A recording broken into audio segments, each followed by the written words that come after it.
la parte de la disfunción que nos da precisamente la dispepsia.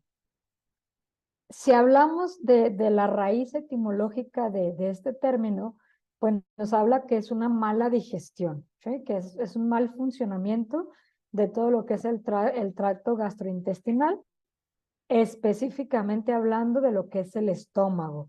De ahí empieza el problema y nos puede dar la sensación de plenitud, la sensación de agrura, la sensación de reflujo, de este malestar que nos va a ir dando o que vamos a ver ahorita más adelante. También nos dice que es un concepto que es bastante confuso, como lo decía Daniel. De repente normalizamos estos síntomas y al normalizarlos vamos perdiendo el sentido o el enfoque de lo que es esta patología. Nos dice que esta parte se empieza digamos, a acentuar un poquito más o se empieza a sintetizar más con el hecho de encontrar precisamente todas estas disfunciones, sobre todo enzimáticas, que nos van a provocar estos malestares. Nos dice que ya entrando en la materia de lo que es la dispepsia funcional, es el conjunto de molestias a nivel abdominal que se van a localizar en la parte superior. De hecho, en la imagen tenemos la zona que sería la que reflejaría estos síntomas, que la gente comúnmente lo menciona como la boca del estómago, ¿sí? O la parte de superior.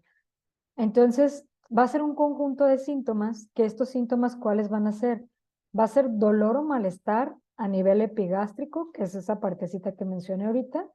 Va a haber distensión abdominal, o sea, la persona va a sentir que su intestino se inflama, que está quizás un poco crecido. Puede haber muchos eructus, que también eso es algo que de repente normalizamos. Flatulencias, va a haber sensación de plenitud, o sea, la persona se va a sentir llena todo el tiempo, incluso aunque coma muy poquito. Va a haber saciedad precoz y puede incluso llegar a tener náuseas el paciente. Nos dice que la dispepsia funcional se define como aquella que no está relacionada con ninguna otra alteración. ¿Qué quiere decir esto? No se relaciona con la gastritis tiene otra patología, otra entidad patológica. La parte de esofagitis por reflujo tampoco se va a relacionar con una cuestión infecciosa, como es la infección por Helicobacter pylori, esta bacteria que llega a ser muy agresiva en el tracto digestivo.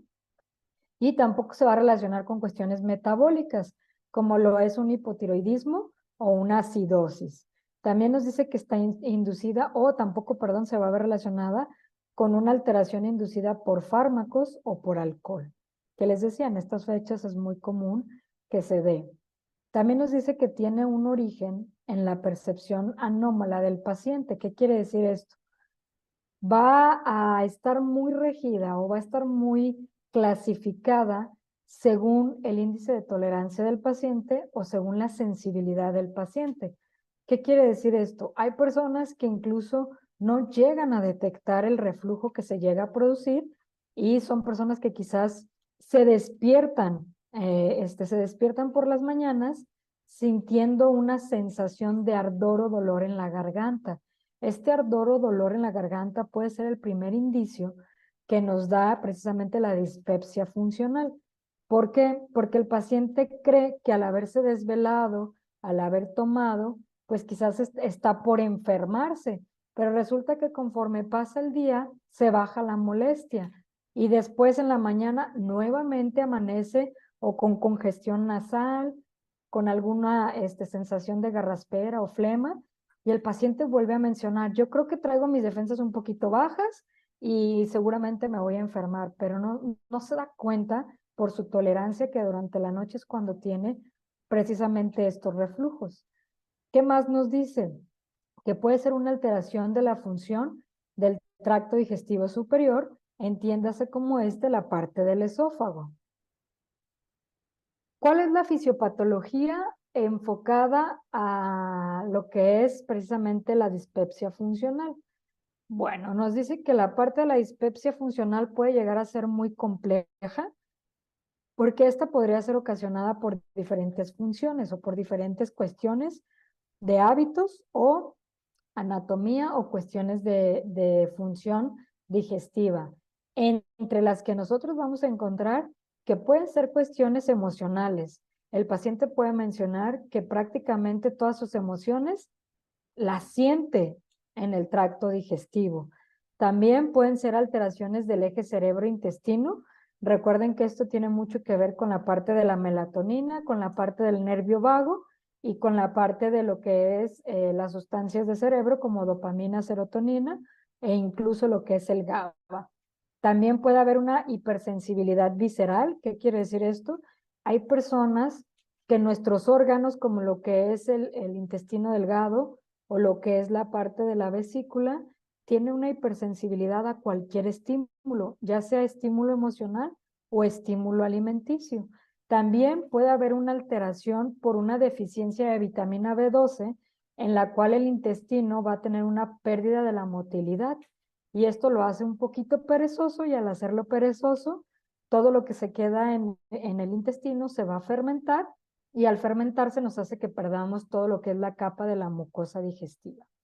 También nos dice que puede estar en estados postinfecciosos, o sea, son pacientes que incluso pudieron haber pasado por una brucelosis, una salmonelosis e incluso previamente una infección de Helicobacter pylori, aunque la causa o la enfermedad de actual, que es la dispepsia, no esté directamente relacionada con la bacteria o con la cuestión del parásito, sino que ya es como una secuela. También nos dice que puede haber una posible predisposición de tipo genética. Entonces, dentro de lo que vamos a investigar, es importante que nosotros tengamos en cuenta si existe la tendencia heredofamiliar de esta misma sensación o problemas digestivos. ¿Cuáles van a ser los factores asociados o los factores que están involucrados en esta sintomatología o en esta patología? Pues nos dice que existe una asociación entre los diversos trastornos psiquiátricos, ya no estamos hablando solo psicológicos, sino ya trastornos mucho más fuertes que de repente el tipo de medicamentos que utilizamos pudieran ser un poquito agresivos con la mucosa. También nos dice que la parte principal que vamos a encontrar en estos va a ser la ansiedad y la depresión. Esto se va a ver muy conjugado con el estrés que tiene la persona y con el tipo de personalidad o rasgos neuróticos que el paciente pudiera presentar. También nos dice que en lo absoluto la parte psicológica o la parte física va a tener mucho que ver con la cuestión de la edad sobre todo en el infante y en los adolescentes. ¿Por qué? Porque normalmente llegan a tener una connotación de estrés, digamos, y más actual en cuestión de ¿cómo se dirá? Pues como los requerimientos sociales o la parte del funcionamiento social. También nos dice que existe una relación que es bidireccional. ¿Qué quiere decir esto?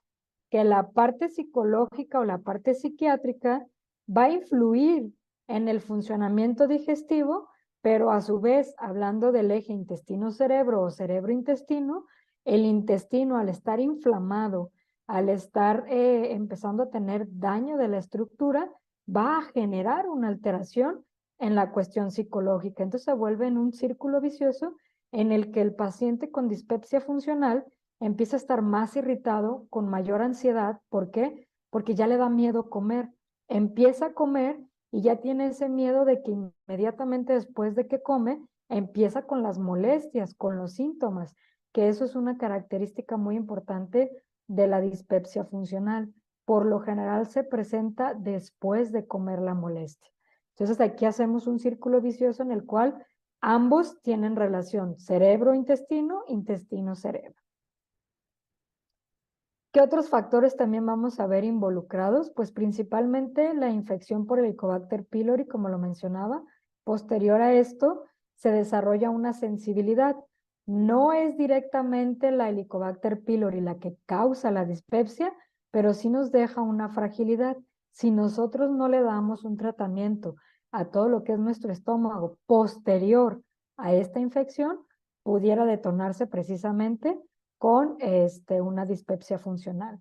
También nos dice que si nosotros tenemos un exceso en la cuestión de los ácidos estomacales, que también esto se ha dado mucho, que los pacientes de repente o las personas de repente consumen demasiados ácidos. ¿A qué me refiero con demasiados ácidos? Pues existen productos como el vinagre de manzana, la kombucha, los fermentados, el alcohol en este tiempo, que hacemos un abuso de este consumo, que es al final del día se convierte en una ingesta ácida. Y al ser una ingesta ácida, produce que exista mayor producción de ácidos gástricos y esto a su vez hace precisamente el reflujo o la dispepsia funcional. También nos dice que el estrés y la toma de determinados medicamentos pueden influir precisamente en la inflamación. ¿Qué tipo de medicamentos? Pues los antiinflamatorios no esteroideos, todos aquellos que nosotros comúnmente o de manera cotidiana tomamos de manera indiscriminada cuando tenemos alguna molestia, algún dolor. Normalmente estos medicamentos no necesitan receta, entonces la mayor parte de las personas siente algún dolor y toma algún AINES. También estos son generadores de gastritis y úlcera gástrica, que esto ya será una complicación mayor a nivel de tracto digestivo. ¿Qué más tenemos en esta parte a nivel del duodeno? Bueno, pues a nivel del duodeno pueden ser infecciones por virus, bacterias, incluso algunas alergias alimenticias o el consumo de tabaco. Desafortunadamente, las personas que llegamos a tener alguna adicción, independientemente de la que sea, inmediatamente nos despertamos, tenemos el contacto con el agente que tenemos la adicción. En este caso hablamos del tabaco, sin haber desayunado, sin haber nada, iniciamos con el consumo del tabaco y esto con el paso del tiempo nos va provocando precisamente una exposición al incremento de ácidos gástricos, al igual que esto va a generar un estrés en la cuestión del órgano, o podemos hablar de lo que es la enfermedad celíaca o celiaquía, que ha implicado mucho en la patología gastrointestinal, no solo en esta, sino en una N cantidad de patologías gastrointestinales. También se ha observado que existen ciertos grados de inflamación a nivel de eosinofílicas, que es una respuesta del nivel del sistema inmunológico, y eso también nos va a dar que el paciente presente o no los síntomas que se van a dar en la dispepsia funcional. Normalmente el ácido gástrico o el ácido biliar se puede conjugar y empezar a producir precisamente esta condición, dependiendo también si el paciente ya tiene una tendencia a tener alteraciones de la vesícula. También nos habla que la distensión gástrica es, digamos, la tomamos de manera normal porque hay mucho paciente que dice es que tengo colitis. Sí, aunque la colitis es muy diferente a lo que estamos hablando. La colitis normalmente se siente en el marco colónico, que serían los laterales del abdomen. Y la parte de la dispepsia no, se va más hacia confundirse con una gastritis. Tenemos que los trastornos de la motilidad gastrointestinal incluyen una relajación fúndica, o sea, la parte del estómago que está hasta a la parte superior o la parte del fondo, donde también va a haber un vaciamiento gástrico muy lento, va a haber disritmia gástrica, o sea, no va a haber la misma motilidad. De repente vamos a sentir que en una parte del colon se mueve mucho o tenemos regurgitación y en otra parte no se siente absolutamente nada, o los periodos de evacuación se vuelven más largos. También vamos a tener que la parte de la motilidad, como les decía, va a verse disminuida, va a haber una sobredistensión en la parte central, que es el estómago, y va a haber una dismotilidad del intestino delgado. O sea, vamos a ver que por eso nos da la plenitud, porque tarda mucho en hacer ese vaciado del estómago al intestino delgado y después del intestino delgado al intestino grueso. Por eso es que también las evacuaciones se van a ver alargadas. ¿Qué influye mucho en la parte de lo que es una dispepsia funcional? Influye mucho el sistema nervioso, sobre todo cuando hablamos del simpático y el parasimpático. ¿Por qué? Porque el sistema simpático inhibe la actividad de los órganos digestivos y el peristaltismo. También aumenta el tono del esfínter, o sea, la parte donde nos va a permitir la entrada de la comida, e inhibe la actividad del páncreas y la vesícula biliar, que estos dos son los que nos van a aportar precisamente las enzimas para que se empiece a catabolizar todo lo que ingerimos y a su vez se pueda sintetizar y asimilar, o sea, que podamos nutrir a todos nuestros órganos. Entonces, al verse disminuido, obviamente va a haber una disminución de la síntesis y por ende el paciente puede llegar a tener incomodidad digestiva. Y hablando del parasimpático, pues esto nos va a estimular la actividad de los órganos digestivos y el peristaltismo. Va a relajar el tono de los esfínteres y va a estimular la activación del páncreas y la vesícula. ¿Qué pasa? Va a haber una lucha entre estos dos por tratar de regular, pero en esa lucha se van a perder muchas de las sustancias importantes dentro del metabolismo. Algunos de los síntomas que nosotros vamos a encontrar en una dispepsia funcional va a ser dolor o ardor en el estómago, como les decía, la parte superior. Puede haber inflamación, hinchazón, eructos excesivos o náuseas después de comer, inmediatamente después de comer. También vamos a encontrar una sensación de plenitud inmediata, con poco, apenas el paciente empieza a comer, en cuanto empieza a comer, el cerebro manda junto con la parte de las enzimas como si ya hubiera comido demasiado. Por eso es esa plenitud, de esa saciedad. También nos dice que puede haber dolor en el estómago que no está relacionado precisamente con lo que estamos comiendo, pero sí puede empezar a desaparecer con la comida. A diferencia de la náusea, que la náusea aparece inmediatamente, empezamos a comer. Vamos a ver los tipos o las clasificaciones que nos dan de la dispepsia. Puede haber dispepsia de tipo ulcerosa, que esta es un poquito más rara. Esta ya no se le llama dispepsia funcional, sino ya ulcerosa, donde puede haber dolor que se alivia con la comida, dolor que se alivia con la toma de antiácidos, que si nosotros recordamos, el antiácido a la larga nos va a dar una pérdida de la tonicidad. Dolor epigástrico, dolor que en ocasiones despierta al paciente, o sea, de estar dormido empieza a tener esa molestia y lo levanta. Dolor que va a presentarse con remisión y recurrencia, o sea, quiere decir que se quita y aparece, se quita y aparece. Y también dolor antes de la ingesta o cuando el paciente tiene hambre, inmediatamente empieza el dolor y tiene que empezar a comer para poderlo quitar. La dispepsia de tipo dismotilidad o con ausencia de la motilidad intestinal, pues va a haber saciedad precoz, plenitud postprandial, náuseas, molestias en el abdomen en la parte superior, a menudo que van a verse agravadas por la ingesta de comida. Va a haber vómito recurrente después de comer y también vamos a encontrar la sensación de hinchazón en el abdomen en la parte superior, que se va a ver acompañado de la distensión y la motilidad.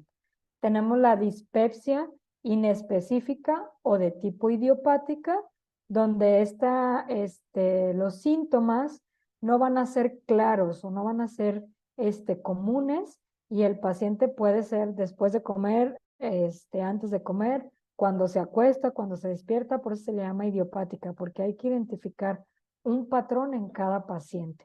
También tenemos la dispepsia de tipo reflujo gastroesofágico, donde aquí vamos a tener ya el reflujo, que es la pirosis, la regurgitación de ácido o el regreso de alimentos y ardor o malestar epigástrico. Datos clínicos que nosotros podemos tener o que pudiéramos preguntarle a las personas son en la parte de la dispepsia funcional, que la persona puede tener buen estado general, no tiene ninguna otra enfermedad, ningún otro malestar más que la molestia. Puede ser el carácter de personas que sean muy preocuponas o que tengan mucha ansiedad, son más comunes a presentar esto. La distensión abdominal de manera recurrente, el dolor difuso en el día, no en la noche, intolerancia alimenticia a ciertos, o sea, por ejemplo, es persona que te puede decir, yo ya no tolero las grasas, ya no tolero los irritantes, ya no tolero los ácidos, ya no tolero las harinas, o sea, ya tiene una intolerancia o una alergia intestinal a factores múltiples.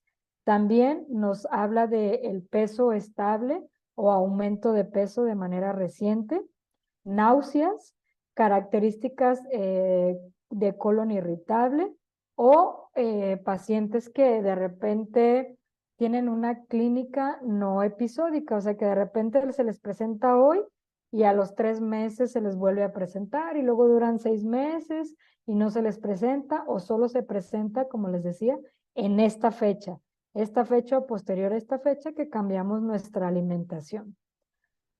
¿Qué es importante identificar en los datos de alarma? Personas que sean mayores a 45 años, que inicien con los síntomas, pérdida de peso de manera involuntaria, vómitos muy recurrentes, la sintomatología que ya pase a la parte nocturna, la parte del fracaso del tratamiento sintomático, como lo es muchas veces se confunde con gastritis y se le da tratamiento para la gastritis, pero no se resuelve.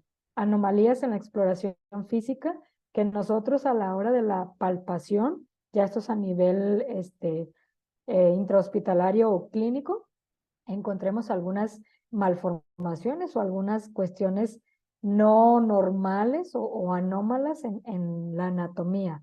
La disfagia, sospecha de hemorragia digestiva, hay que investigar mucho esta cuestión porque ya hablaríamos de una dispepsia ulcerosa, síntomas crónicos o graves, que el paciente ya esté presentando anemia o aumento de la velocidad de la sedimentación globular, que esto ya lo vemos en estudios de laboratorio.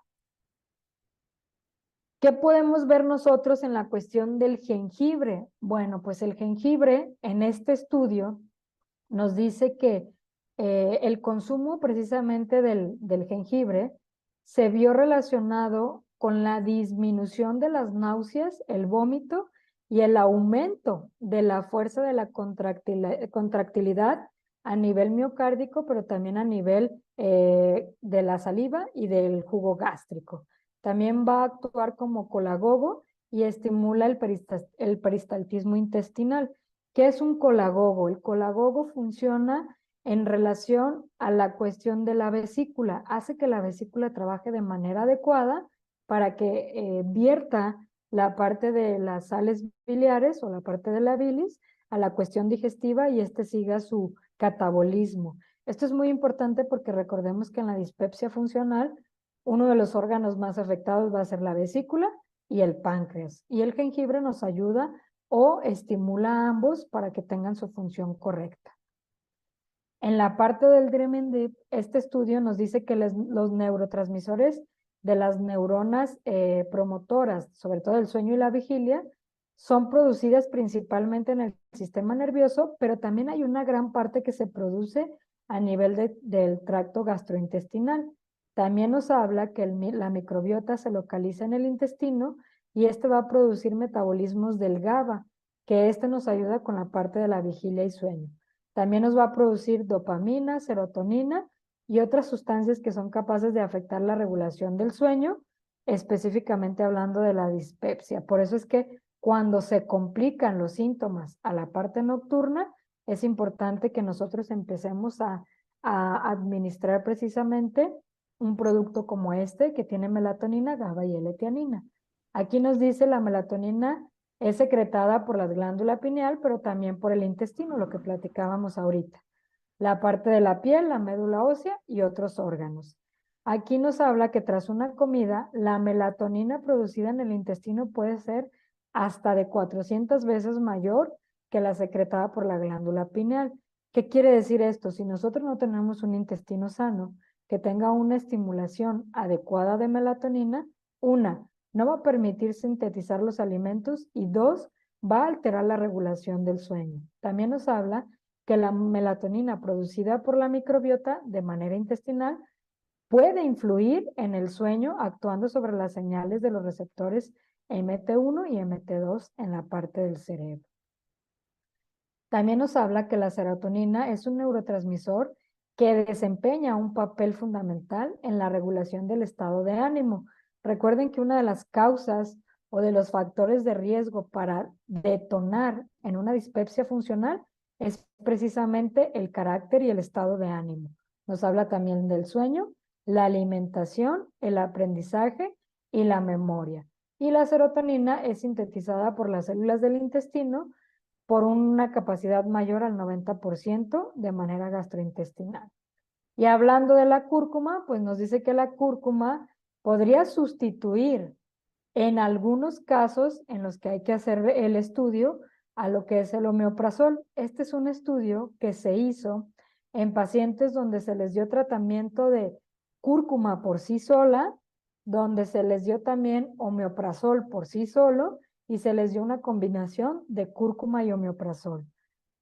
Al término del estudio, se dieron cuenta que la cúrcuma por sí sola mejoraba la sintomatología, al igual que lo hace el omeprazol. Por eso es que se lleva a la conclusión de que la cúrcuma pudiera llegar a sustituir el uso de omeprazol en algunos casos con algunos pacientes.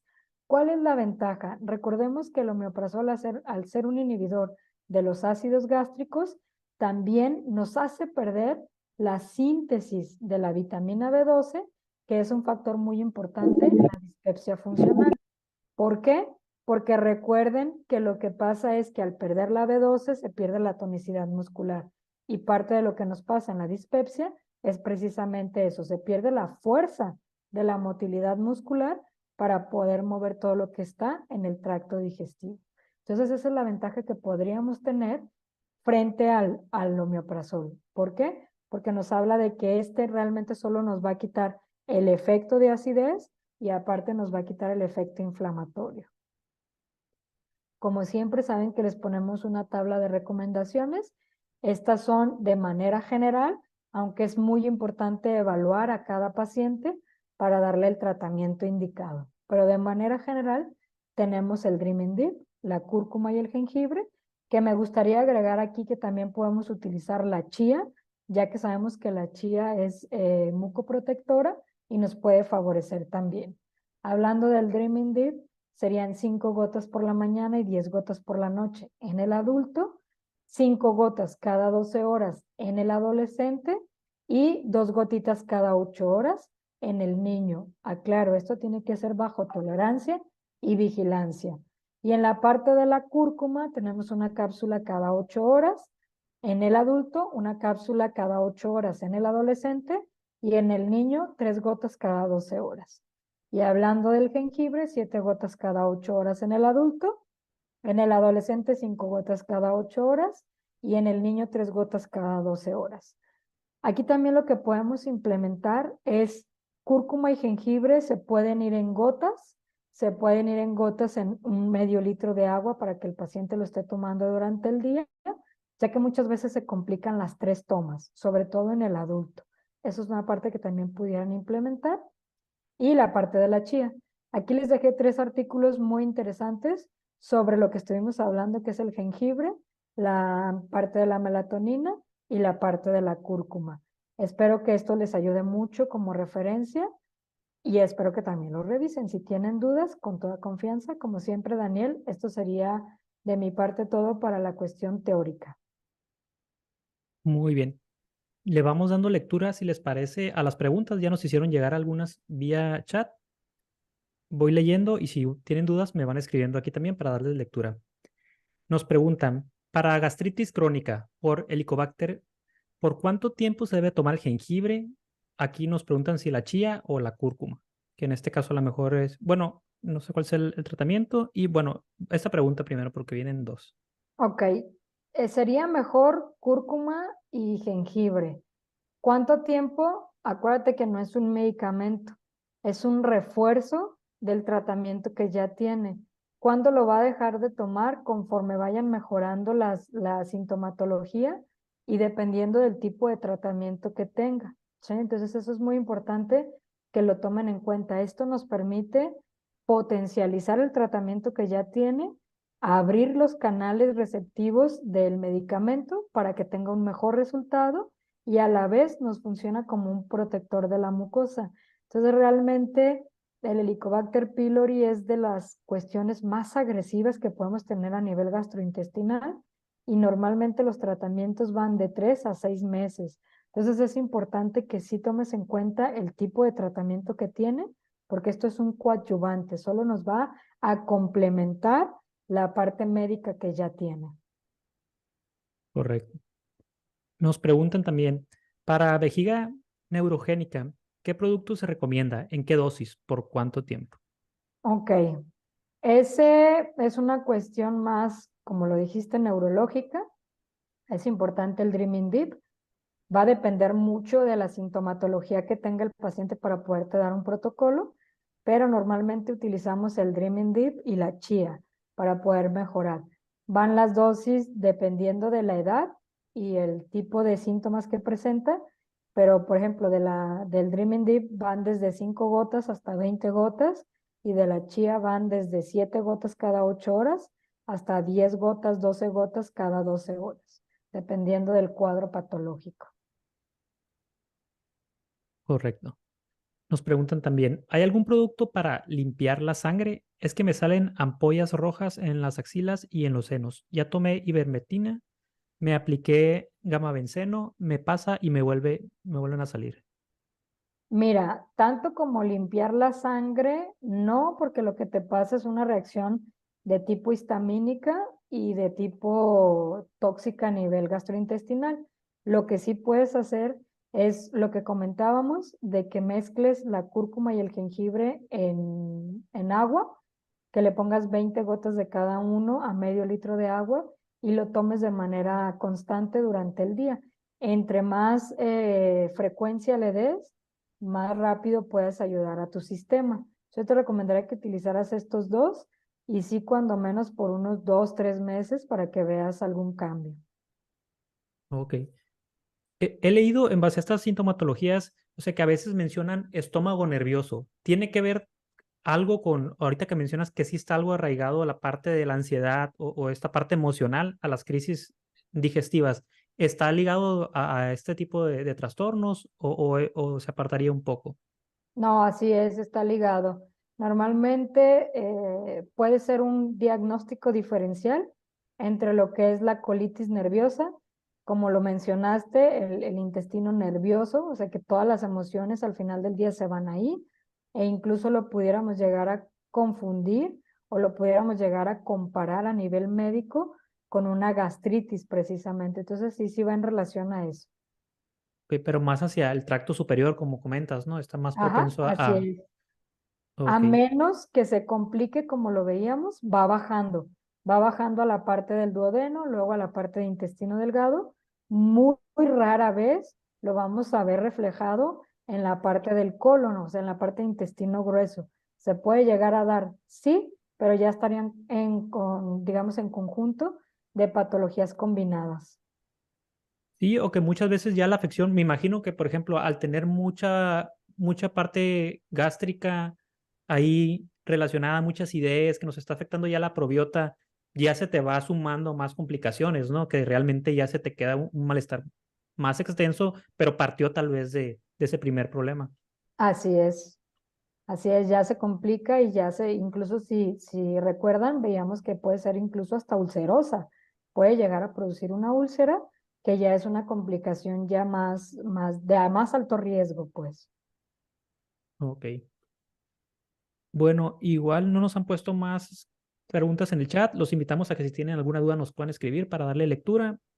Voy a checar si en Daniel, Facebook. qué pena. Daniel, Ah, buenas adelante, noches. bienvenida. Interrumpo nuevamente. No, no, Doctora no. Susana, muy buenas noches y para todos los Buenas presentes. noches. Doctora Susana, quiero hacer una pregunta como muy puntual. Es un señor paciente que tiene 72 años. Él venía con problemas que cuando él pasaba o comía, sentía que la comida se le devolvía así como con agrieras. Ese Ujú. proceso lo empezó hace más de un año, pero ya después comenzó a que toda la parte sólida le hacía daño.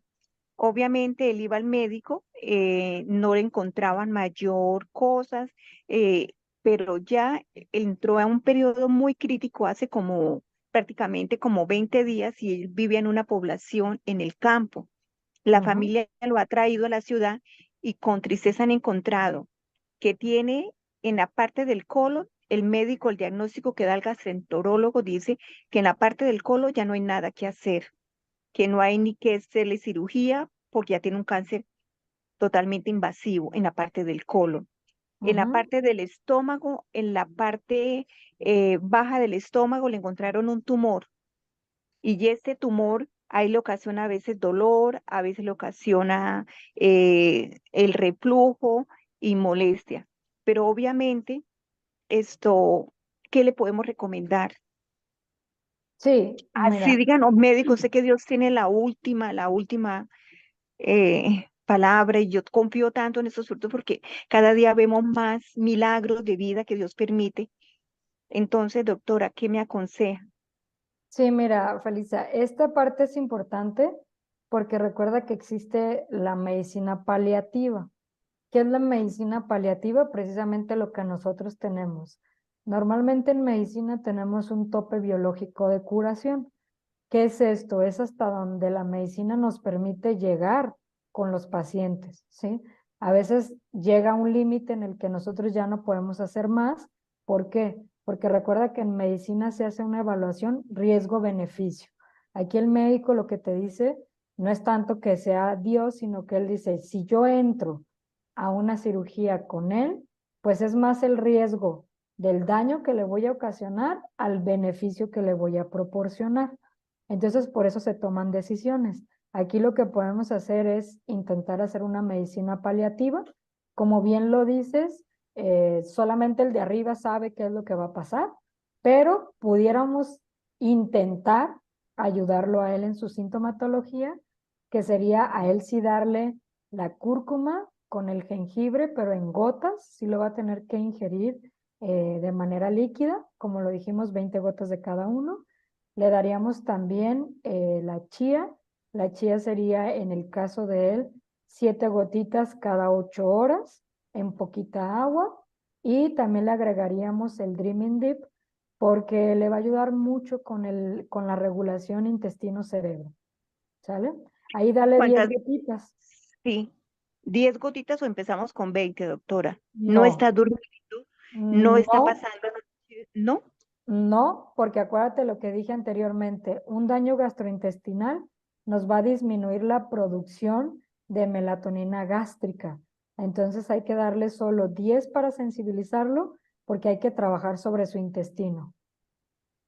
Y para el sistema inmune, el Ahí citrus, le puedes meter el citrus, aunque yo te recomendaría que empezaras solo con estos para que también le des oportunidad porque acuérdate que hablando de niveles de salud, cuando un paciente ya tiene un deterioro de tipo cáncer, a veces sobreestimular podría alterar más que irnos paulatinamente. Empieza con estos de manera sutil, ok, vamos a hacer ok. medicina paliativa y si de ahí su cuerpo lo permite, avanzamos más. Doctora, una pregunta. ¿Las 20 gotas de cúrcuma se la podemos dar gradualmente o en una sola dosis? ¿O le damos 3 gotas No, es que gradualmente? acuérdate que lo vas a poner 20 gotas de cúrcuma y 20 gotas de jengibre juntas en medio litro de Sí, agua. Y ese medio litro de agua lo va a tomar durante el día, porque estamos haciendo perfecto, estímulos, ¿sale? perfecto, perfecto, doctora. Bendiciones, muchas gracias. Igualmente. Él ya empezó a tomar nuestra cúrcuma, la empezó a tomar hace, como se le hicieron llegar precisamente porque un vecino la compró hace como dos semanas. Él le empezaron a dar la cúrcuma y él se sintió tan bien que ellos viajaron precisamente a Bucaramanga a buscar el producto y están en Bucaramanga esperando que le llegue el producto. Y se fueron a Excelente. hacer también valoración del médico, pero el Señor no suelta las gotitas. Incluso él cuando Excelente. siente así mal, él coge la gotita y se pone la gotita debajo de la lengua y el Señor dice que eso es un milagro. Entonces la familia está muy feliz y todos están emocionados esperando el tratamiento completo. Doctora, muchísimas Excelente. gracias. Muchas bendiciones. Igualmente Igualmente. para Daniel y para todos. No, gracias por la participación, Carmen. Nos siguen haciendo llegar unas preguntas. Dicen, para un joven de 18 años con ataques de ansiedad, con ataques de pánico y ansiedad paroxística, que toma clonazepam y escitalopram, ¿qué se le recomienda? para empezar, sí es el Dreaming Deep. Recuerda que tenemos una charla, si tienes oportunidad de ir a ver lo que es correspondiente al Dreaming Deep en la ansiedad y la depresión, te va a ayudar mucho, pero sería empezar con el Dreaming Deep, 5 gotitas en la mañana, 5 gotitas en la tarde, y ver si tolera las 10 en la noche o le das también 5 para que empiece a bajar esa ansiedad. Si con las 3 dosis ves que el paciente de repente se siente muy somnoliento, le bajas a solo 5 en la mañana y 5 en la noche. Acuérdate que con ellos hay que ir encontrando la dosis adecuada. Perfecto. No sé si tienen una pregunta más, nos la pueden hacer llegar aquí vía chat para darle lectura. Voy a checar si en Facebook nos pusieron algo más. No tenemos preguntas por acá. La charla que comentaba Susana la pueden encontrar también en YouTube. Es estrés, ansiedad y depresión. Fue una de las últimas ahí de noviembre. Ok, ahí la tienen, ya les dijo Daniela el tema, entonces se pueden ir a buscar esa. Ahí puedes encontrar más específicamente el protocolo y la explicación de por qué utilizamos esos productos en esas patologías o en esas sintomatologías. Si lo encuentran, lo pueden buscar como NN Protec en YouTube y ya sale un canal de puras capacitaciones. Ahí busquen las temáticas relacionadas a dicho tema. Daniel, ¿Alguien de los que tiene micrófono? Adelante. buenas noches a todos. Susi, buenas noches. Buenas noches, Juan Manuel. Eso, tremenda. Oye, una inquietud le comentaba a Dani ahora en la semana. La cúrcuma puede ser antiinflamatoria para todo lo que se va inflamando, empieza por el daño celular y demás. Para golpes musculares, ya sea por ejercicio excesivo, deportes. Le decía a él, en base a lo que me diste para mi primo, que tiene el talón comido, que ya lo va regenerando, te digo, ¿no? Con el spray agua con cúrcuma. La pregunta es, si me duele el cuello, por decir algo, ¿qué pasa si me pongo una o dos gotas como si fuera aceite, ese aceite en sí? Si me lo froto con cuidado, no me doy masaje, me lo froto, tomando en cuenta, actuará de afuera hacia adentro y la cúrcuma de adentro hacia afuera y hará mayor efecto, o no. Sí, sí te funciona, pero te vas a pintar, es lo único. Y no se quite la manchita. Es complicado, porque sí está, o sea, su color sí es fuertecito, pues. Lo que sí puedes hacer es el spray que preparas, mejor aplicártelo, porque incluso el spray te llega a producir algunas manchitas, pues. Eso es lo Ok. único que yo te diría que quizás hay personas que se van a incomodar, porque sí te pinta, pues. Ok. Y por ejemplo, el spray, al litro, ¿cuántos chupones le echo? Igual Al, 2. al litro le puedes poner 1 para esa condición, porque acuérdate que para la de curación sí le ponemos hasta 3 para que vaya un Sí, poquito sí, más cargada. Para la sí, sí. inflamación local sí le puedes poner 1 para que no te pinte tanto. Ok, lo voy a intentar. Yo pienso que al fin y al cabo, ahorita que es temporada de frío, que andamos bien cubiertos, ni se va a notar. ¿Sí? Sí, Manchada ahí el rato. Porque está el Ok, serum, ok. pero depende qué tan profundo está en la parte muscular, ¿no? El serum me ha sí, tocado para heridas así sí, superfluas, quemaduras o ampollas, y sí se siente bastante cómo sí. disminuye el hinchazón, la quemadura, sí lo manifiestan de que, oye, se me quitó el dolor en minutos, pero ya Ajá, depende qué tan profundo la parte muscular que comenta Juan Manuel. Ok. exacto. Lo voy a intentar con los dos. Primero con el serum y luego con a ver qué onda. Va que Ahí va. lo sugerí tu Ahí nos aspecto muscular. cuentas. Ahí te cuento, claro que sí. Va Muchísimas que va. gracias. Estamos pendientes, ¿eh? Claro que sí. ¿Sale, Juan Manuel? Pues yo Gracias, creo Dani. que sale, estamos pendientes ahí. Ya no nos hicieron llegar más preguntas, creo que por lo pronto sería todo. Les agradecemos su participación. Susana, como siempre, muchísimas gracias. A Seguimos ustedes. pendientes ahí para la charla. Va a ser los jueves, les recordamos que por lo que resta pues, del año la vamos a estar poniendo para los jueves y los martes lo vamos a dejar para espacio de capacitaciones de la parte de negocio o herramientas adicionales que les puedan apoyar. Muy bien, les agradecemos a todos. Muchísimas Una gracias. feliz Ah, noche, bendiciones para todos. Un gran Que estén abrazo. muy bien. Hasta luego. Bendiciones para todos. Ahí estamos pendientes y comunicados. Muchísimas gracias, Susana, y gracias a todos. Que pasen una excelente noche. Gracias a ustedes. Felices sueños. Bye. Bye.